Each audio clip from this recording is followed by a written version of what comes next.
I'm pushing this novel I wrote called The Staircase Shuffle.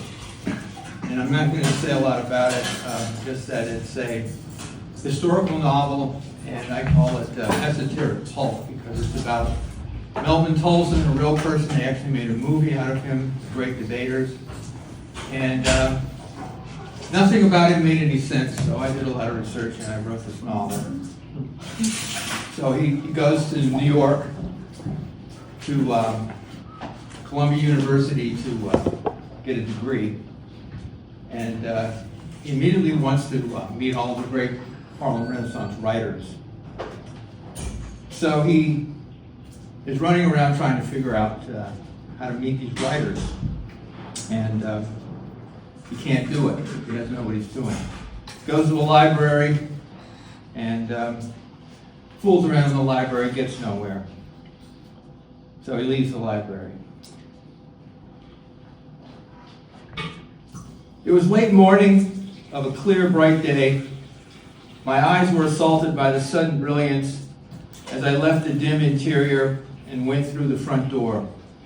I canted my head down and brought my hand up to shield my eyes as I slowly felt my way down the steps of the library. Just as I reached the end of the railing, my arm was seized in a powerful grip.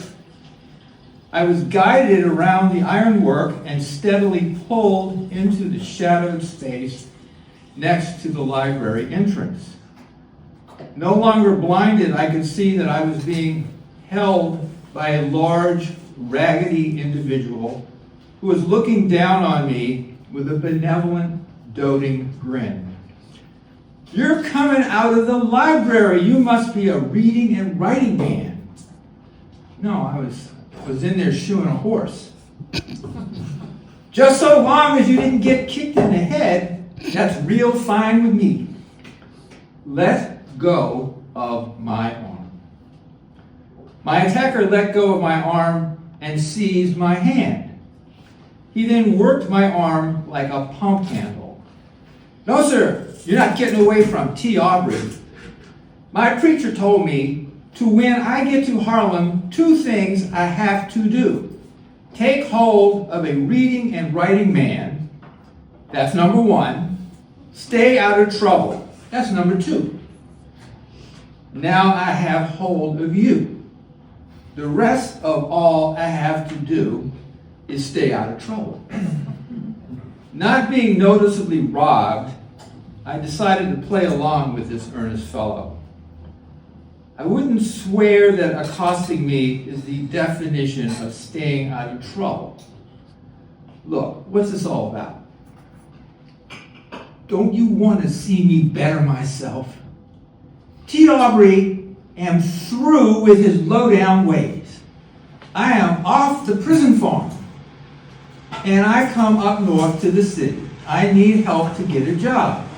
You know how to do all the right things. Look at how you dress. You wear a necktie. You think I know how to wear a necktie? I can hitch up a mule and plow all day. Don't see no plow mules in Harlem. You say there's a horse in the library, but I ain't seen that one either. And you talk good. I just want what you already got. You the best chance I got to make something of myself. I ain't turning you loose. You got to help T. Aubrey. You got to. Start me off helping you by you letting go of my arm. I am no use to you with a withered limb. I won't run away. I understand what you're saying. I am a teacher, so maybe I do know how to help you. Though so far, I can't seem to help myself. What do you mean can't help yourself? You just said you're a teacher. You the one come out of the library. T. Aubrey don't know much, but he know you wasn't in there shoeing a horse like you lied and said. I went to the library to find some people. I need to find. All I have to show for so far is a Shakespearean sonnet, a poem. Why you don't go back in there and get what you need? Why are you out here? I lost my nerve. T. Aubrey got no use for a man what loses his nerve. One thing I got in bushels is nerve. Before I decided to better myself, I was pitching no-hit games in Satan's baseball team. You on a prison farm, you better find some nerve. You in Harlem now, better get yourself some nerve. You go on to T. Aubrey, you no good to T. Aubrey if you no good to yourself. I'll wait for you right here. Go on back in the library and get what you need. Then we go and get what T. Aubrey needed. T. Aubrey dressed me down in a thundering voice with lightning speech. He persuaded me that I had little choice but to return to the scene of my humiliation.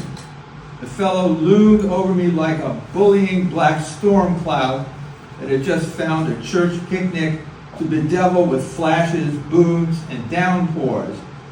As we were in a Negro metropolis, the citizens passing by took no notice of my towering assailant.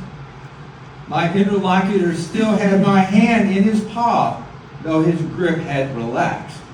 He dropped my hand and pointed at the door. The feeling came back to my fingers. There was no getting around this excited ex-convict. I surrendered and nodded my head.